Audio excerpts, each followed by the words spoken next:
everybody. It's your pal Spaz, the YWC Reality Check, here to talk about TNA Victory Road 2024. And just me, no Jake, pretty sexy face, the gimmick hat, the whole bit. Still getting used to doing things back on camera again. I know I haven't been doing it possibly as much as I thought I was going to when I got some new stuff and vaguely taught myself how to do imaging and all that sort of thing. But, as you will know, if you've been following the state of wrestling with myself and Jake DeMarco, it's much better and much easier when I have a co-host to bounce off of, and then we are really, really into the podcast realm at that particular point. Now, let me tell you something about this show, because it's another Friday show. Typical caveats apply. I haven't seen the Go Home show because I'm taping this on Wednesday so that we can get it out to you guys before Friday, so people actually, get a chance to see it. So I don't know what's going on in the Go Home show. I'm pretty sure there'll be fallout from what happened on NXT last night in some way, shape, or form, but I've got to go with the 6 matches I've got on Wikipedia right now. Wikipedia dark mode,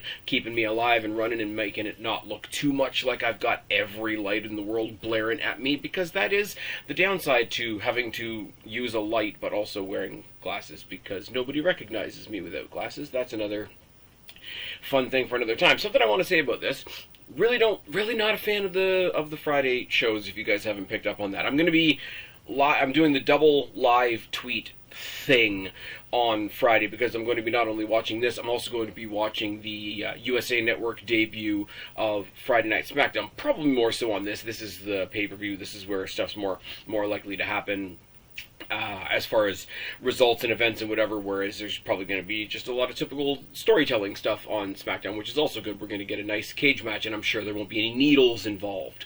So there's that. This show, not only is it a Friday show, not exactly the best for me, just in general, time-wise, etc., as I play with my hat awkwardly in front of the camera.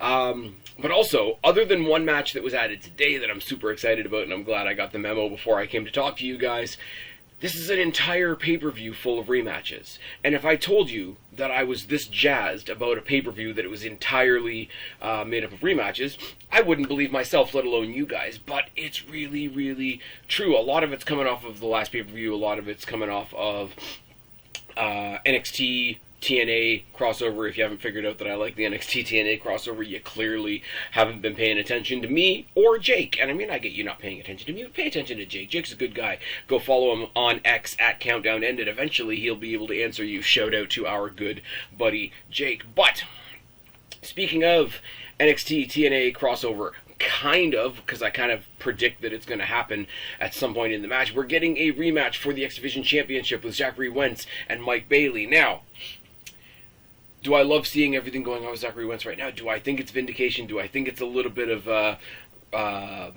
return to form? Do I think there's a little bit of justice being served with him being back on NXT television? Absolutely. I've talked that to death. Mike Bailey, I first saw at Destiny. I actually saw him sign his TNA contract on the back of Josh Alexander in the middle of a Destiny show in front of Scott D'Amore, back when Scott D'Amore was still around. So yeah, check all that off your Spaz Phoenix bucket list. It's fine. Also, Scott D'Amore's Maple Leaf Wrestling is gearing up for their first show. Their commentary team is Mauro Ranallo and Don Callis. They've got Konosuke... knew I was going to fuck that up. Konosuke Takeshita taking on Josh Alexander, which is no bad thing at all. Also, if you've heard me talk about Destiny Wrestling so much, yes, check it off your Spaz Phoenix bucket list, it's fine. Sooner or later, if you've got the Fight Network, you're going to be able to have access to Haywire, which is their actual taped, televised show that's coming up quite soon. Now, the dual-endedness of that is I don't have the Fight Network, so I got to figure out how I'm going to watch it. Also, it's being taped here in Mississauga, so I'm going to be at most of the shows. Try to spot me at the shows. I'll try to make myself obnoxious and obvious. So check out Destiny when it hits Fight Network if that's your cup of tea. If you've enjoyed the many times I've crowbarred Destiny Wrestling, check it off your Spaz Phoenix bucket list is fine into a podcast, then please do go check them out. It's a lot of fun.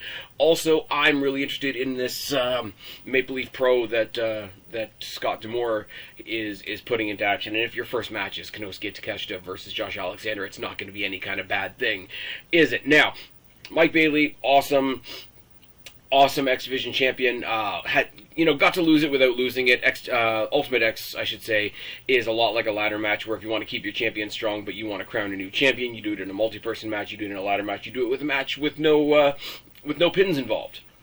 So he lost. It did come down in that X Division Ultimate X match. It did come down to him and Zachary Wentz. Zachary Wentz got his big moment. Mike Bailey came out, says, congratulations, you're carrying the championship. Roddy rah, I want my rematch. Boom, nice and easy. Zachary Wentz, Mike Bailey. I gotta go with Zachary Wentz is gonna win if it's just the match in and of itself, because it was a really feel-good moment, and it was only 2 weeks ago that he did it at, Emergence. I'm not going to lie, I don't know all the TNA pay-per-view names off the top of my head, which I should, because I'm coming to talk to you guys about them, but it is what it is. So if there's no interference, if there's no chicanery, if there's no fuckery, if there's no Wesley involvement, then I'm going to go with a feel-good Zachary Wentz win. Mike Bailey sort of solidifying Zachary Wentz's holding of the X Division Championship, because when you have it in a multi-person match where you didn't pin the former champion, the champion coming back, having the rematch, and solidifying you, passing the torch, raising your hand, whatever the case may be, is a good thing, and it'll keep the good feelings rolling. That was a terrible way for me to say any of that. But also, I'd like to see Mike Bailey creep his way up into the main title picture as well, as a side note. Now, if you were watching NXT last night, and I'm putting this out on Friday, so we're talking about Tuesday, a couple of days ago now, pretty big, loaded episode of NXT. I'm sure there are counter-programming accusations abounding from the other side, but it was a pretty good show. We had the Bloodline on there. We had we had Wesley shooting his shot at Zachary Wentz. The Rascals were supposed to have a tag title shot, and then they were mysteriously unavailable, and then the Street Profits came out instead, and that match didn't have a finish because Bloodline, Roddy rah. That was a lot of fun. Jacob Fatu showing up in NXT looks bigger than NXT. That's terrifying. I'm sure there's going to be some kind of 8-man tag at some point, either in St. Louis or Chicago, and people will come out and they will say, oh my god, they're just loading up the shows so people will watch them. Yeah, that's called promotion. That's a thing. Anyways, bottom line being, the Rascals were unavailable. We all wondered why they weren't available. Wes Lee came along and grabbed a headset and said, hey, Wentz, we all know why you guys aren't here. Your buddy's not available. Your buddy's not fit to compete, and we all know why. That's because of me. We're going to do this in a street fight in Chicago, which is going to be a lot of fun. Let's be real for a second. But here's where the punch comes in. And I don't want to overlook the match to just say, hey, here's where they're going to do some NXT stuff. But I've spoken about the match. The match is going to be awesome. Now, here's where they might do some NXT stuff.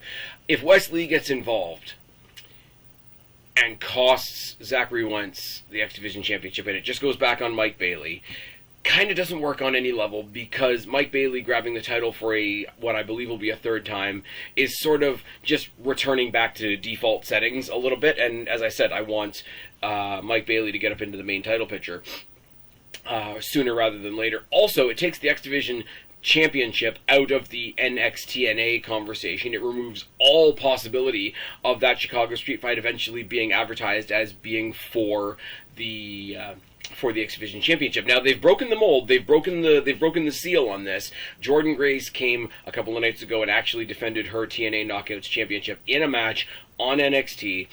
So it's happened now. She didn't come to NXT to fight for an NXT title. She came to NXT to offer a shot at her TNA title. That barrier has been broken now. So if we do this hardcore match or this Chicago street fight for the X Division Championship, not on pay-per-view, but on a weekly televised event that's being built up to be as big as a PLE, that's something really cool. So, do I want Wes Lee to cost Zachary Wentz the X Division Championship to build up their feud more? No. I want him to hold on to that title. I want him to come out after the match, maybe give him a beatdown after the match, give TNA a little bit more crossover, which is always good, and say, you know what, I let you hold on to your title tonight, why don't you bring it to Chicago with you? I think that's much better. Also, you can cut that promo next week on NXT and just let the Zachary Wentz moment against Mike Bailey be its own thing as well. Excuse me. Oh my god, the militia. Alicia Edwards and Masha Slamovich taking on Spitfire, Danny Luna, and Jody Threat, who once again came out and demanded a title rematch. It was granted to them by Santino Marella. They sweetened the pot by saying if Spitfire loses, they must disband as a tag team. I love the stipulations like this in wrestling where they basically say, if we lose, we won't be friends anymore. If we lose, the Judgment Day must disband. If we lose, we'll never be a team again. It's very strange, and somewhere in this room my watch is beeping. That's always awesome. I really hope they win. I really hope Alicia Edwards and Masha Slamovich break up as a tag team, because Masha Slamovich is awesome. Alicia Edwards is not for me. She's not a bad wrestler, don't get me wrong, don't get it twisted. She's just not for me, and she's part of the system. And once again, we're going to talk about the system more later on.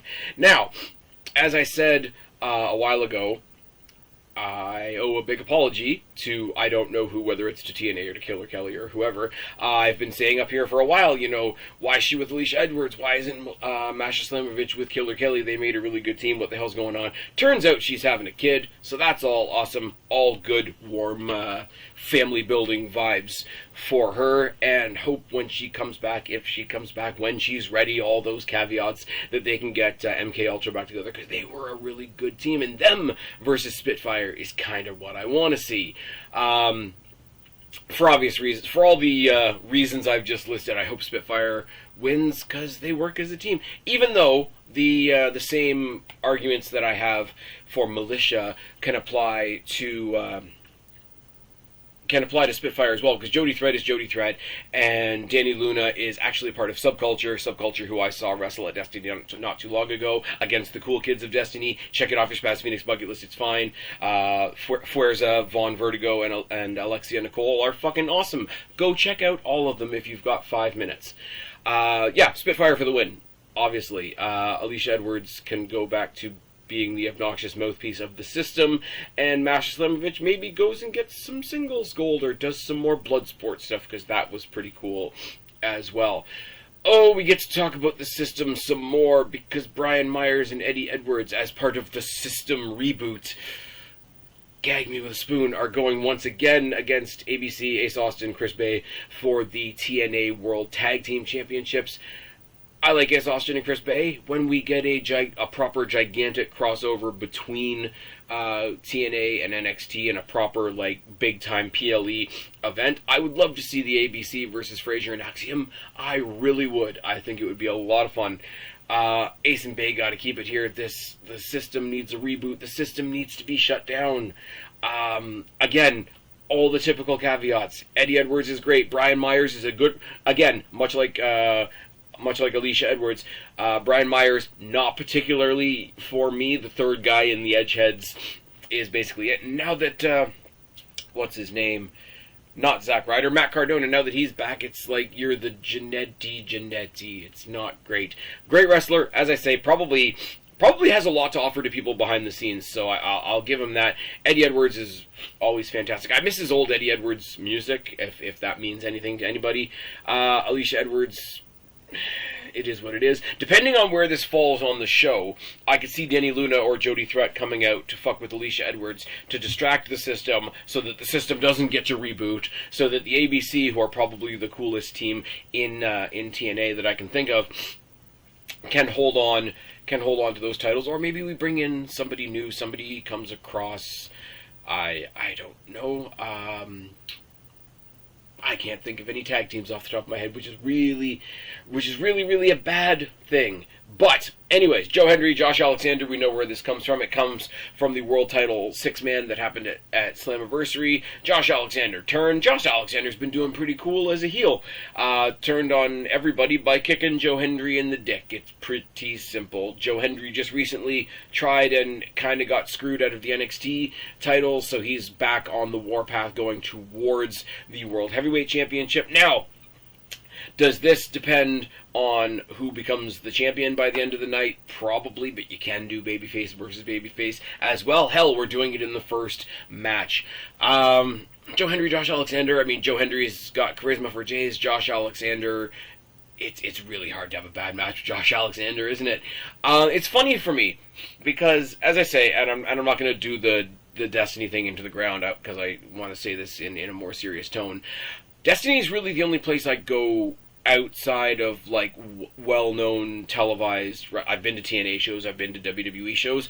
For my sins, I've been to AEW shows. The only real, I mean, I went to Channing Decker's Greektown Wrestling once. That was about it. If Maple Leaf Wrestling comes to, or sorry, if Maple Leaf Pro comes to Toronto, I'll probably check it out. But Destiny is sort of like my home fed, if that's a thing. I was introduced to Josh Alexander there. He was their AJ Styles when I got there. He was the guy. I started going to Destiny just as he was on the cusp of getting into their world title picture. And then him, along with Aiden Prince, Trey Miguel, and a couple of other people, were the ones that I figured, oh, these guys are all from Impact. Maybe I should start giving Impact another chance. So they are the ones that very much brought me back to watching Impact as it was, TNA as it is now. And I realized that he's kind of the same role here in TNA. So that's really cool as well. So to see him be the beating heart of two different companies that I was engaged in, to see him pulling off this heel run that he's doing now is fantastic. And it's the heel that's convinced that he's right in his own mind, which is always a lot of fun. Like, look, I'm just going to beat you. Like, you know what? It's just a fact. I don't know why you're trying. I'm just going to beat you. The sit down that he had with Nemeth before their match. Fucking, by the way, that Iron Man match. Can we talk about that Iron Man match? But the sit down that he had, it was a closing segment of an episode of Impact. I think immediately before Emergence, before the Iron Man match, is phenomenal. And as a character, just being a smarmy dickhead, and I like it. I love, and you guys have heard me say this on other podcasts, I love the people that everybody loves, and it's like, oh my god, why would you ever turn them heel? And then proving exactly why you would turn them heel. I've said right now, you go to Bailey, you go to Dakota Kai, who's the third one? I can't think of who the third one is right now. It's really cool to see. It's one thing to say, oh, that character is boring, maybe give them a heel turn, maybe that'll make them interesting. Nobody's ever described Josh Alexander as boring. He didn't need to turn heel because he was boring or he was getting cold or whatever. This is just fucking awesome. And I meant to write it down because he actually shouted them out at the time on Twitter. Whoever did his new music, I believe the song's called Barrel of a Weapon. I mean, obviously the walking weapon, Josh Alexander, is really good as well. Him and Joe Hendry are going to go there and slap 10 bells out of each other. Josh Alexander is going to go out there, be a fantastic wrestling machine. Joe Hendry is going to be the charismatic character, sports entertainment babyface that has to go into this match and says, fuck you, I can wrestle too. That's the story of this match. Joe Hendry wins, I'm pretty sure he wins, unless this match and the main event become a four-way at Bound for Glory or something like that. Which I wouldn't mind either, by the way. Nick Nemeth, Moose, Josh Alexander, and Joe Hendry as a four-way would be fantastic.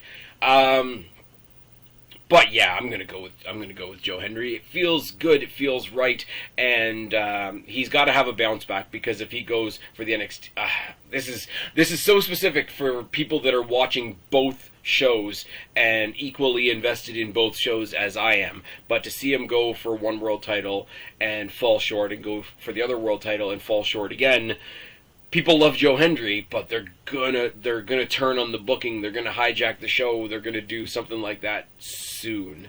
So, do I think Joe Hendry comes out here on top? Yes. Do I think Josh Alexander does everything in his wrestling ability to make Joe Hendry look like $1 million?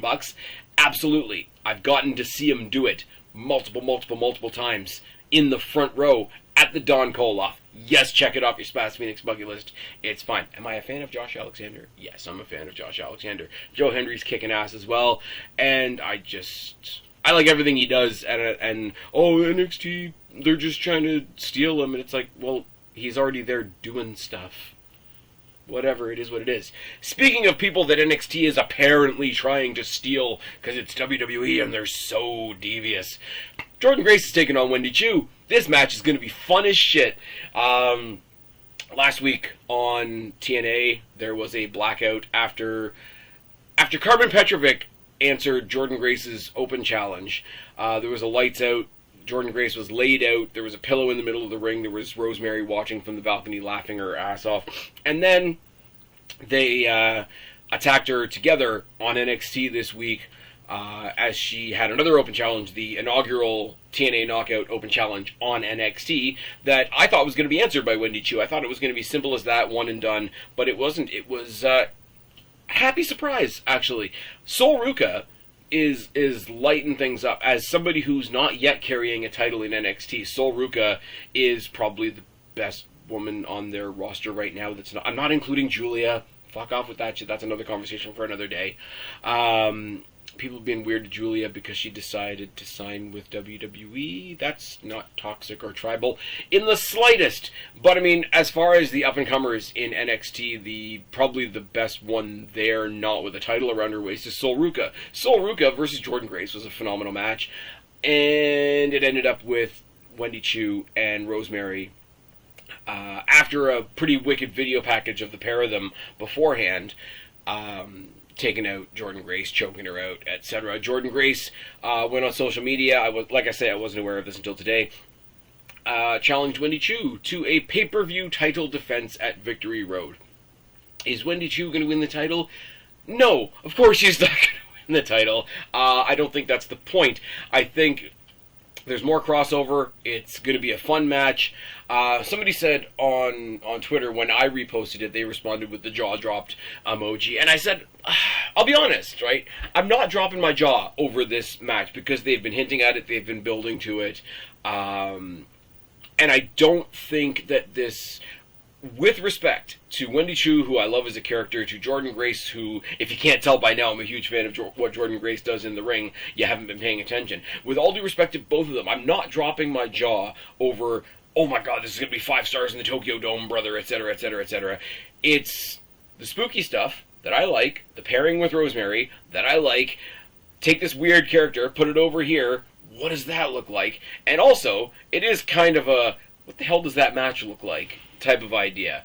Jordan Grace isn't losing her championship to Wendy Chu on what is extensively a B pay-per-view. With all due respect, the Friday TNA Plus specials, as opposed to the bigger ones like Slammiversary, Bound for Glory, etc. If she's going to lose, she's going to probably drop it at Bound for Glory to I don't know who. I would love, I've said it a bunch of times, because they did Emergence and, what was it? Emergence and No Mercy, where it was a Friday TNA pay-per-view and a big Sunday NXT pay-per-view. The NXT pay-per-view felt bigger, all those types of things. The NXT show felt bigger. The TNA show felt like, okay, what are they going to do here that's going to affect the NXT show? They need to flip that. When they get to the Bound for Havoc weekend, as I've been calling it, Bound for Glory and Halloween Havoc, NXT needs to find a way to let it be TNA's weekend. And I'm not saying that in a patronizing way to TNA. It's Bound for Glory. It's their WrestleMania. The bigger crossover needs to happen there. Wes Lee winning the title at Emergence, and then him having the big crossover match on NXT. That was the event. That was the 1-2 punch, the big feel-good weekend for Wes Lee. Do something huge and crossover on Bound for Glory. And my suggestion is, because NXT has an awesome women's division and TNA has an awesome women's division,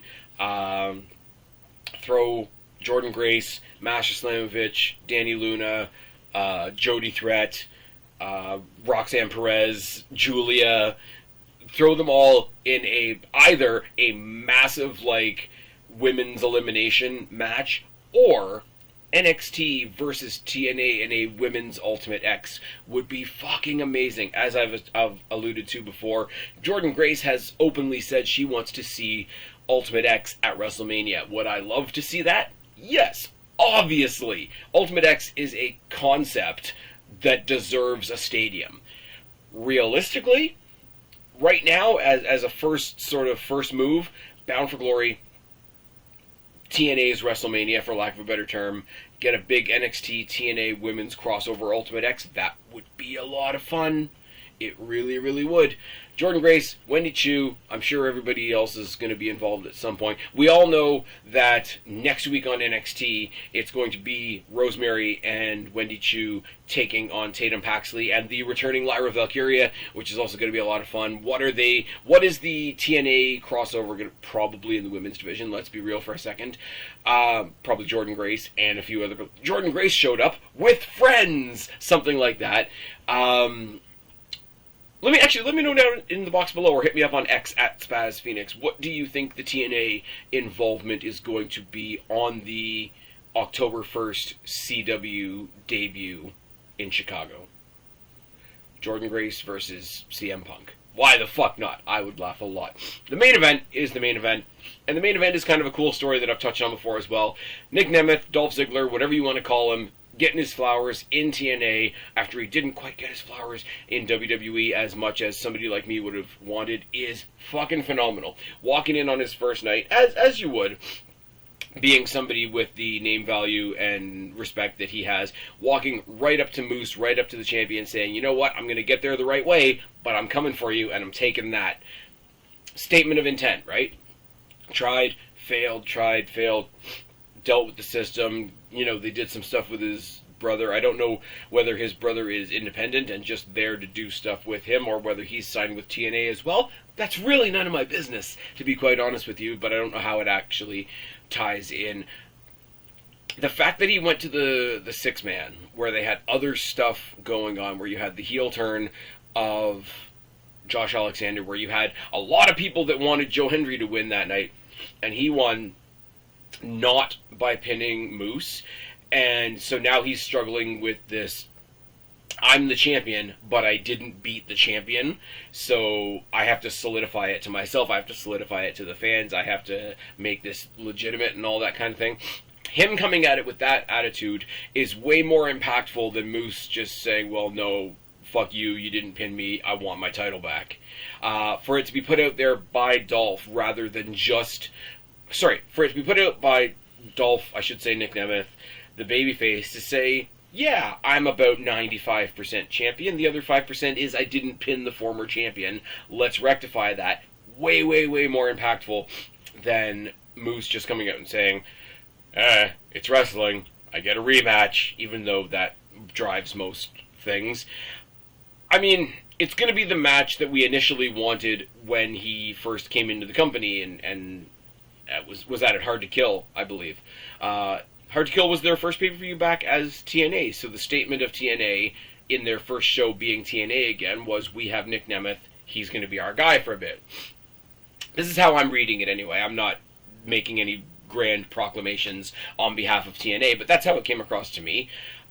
This is going to be the crowning, the consecrating, the setting in stone of the Nick Nemeth title reign, I believe. I think it's going to be a fantastic match. We all thought that Moose was going to show up and help Tony D with Obafemi the other night on NXT. It ended up being Hammerstone. That was just as fucking good. Still want to see Obafemi versus Moose at some point. So, couldn't get a title over here, let's get a title over there is something that you can play with, especially, this is the only time I will accept it. Only time I will accept it, the system being a thing, is if we see the system invade NXT, I'll laugh. It better not last very long, but I will laugh if we see the system invade NXT and we get Moose versus Obafemi, because I think that would be fantastic. Now, is that related to what I'm talking to here? Absolutely not. Nick Nemeth versus Moose is going to be a fantastic match. Nick Nemeth is going to retain. So, what are we doing? What are we looking at? What are we going to add to this card that I'm not available, that I don't have available to me right now because I'm filming it on a Wednesday and time travel isn't a thing? Zachary Wentz is going to retain, I'm pretty sure. Caveat to that, I'm pretty sure there's going to be some Wesley interference as well. Dani Luna and Spitfire are going to get the the Knockouts tag titles back, I do believe. ABC are going to retain their men's titles. Joe Hendry's going to go over Josh Alexander in what sneakily will probably... Actually, Joe Hendry, Josh Alexander will probably sneakily be the match of the night, if not Zachary Wentz and Mike Bailey. With all due respect to Jordan Grace, who's going to retain against Wendy Chu, and Nick Nemeth, who's going to retain against Moose. This is going to be a fun show. Honestly, as I say, taping this early, I always have to say there's probably going to be more matches added. I'd be fine if they didn't. Just throwing it out there. It's different with WWE, with the grand scope of things that they're doing. Pulling up a pay-per-view and there being only 5 matches on it leaves you wanting more, but I don't think necessarily in the way that they want it to leave you wanting more. But for this, because, and again, I have to say this carefully, because TNA has this sort of second tier of pay-per-views, the Friday night TNA Plus specials that are not necessarily Bound for Glory level, they know they're doing it on a Friday. They know it's probably, if you listen to other companies, it's a weird night to try and do programming. It's going up against SmackDown, which is no real surprise either. This is, like, when you take all those other outsider things into account, this is a pretty damn good card. And as I said when I started, there's only one match on this card that's not a rematch, if not a rematch. And if you told me a little while ago that I would be this excited about, I know I don't sound excited because I'm tired, you'll have to forgive me on that one.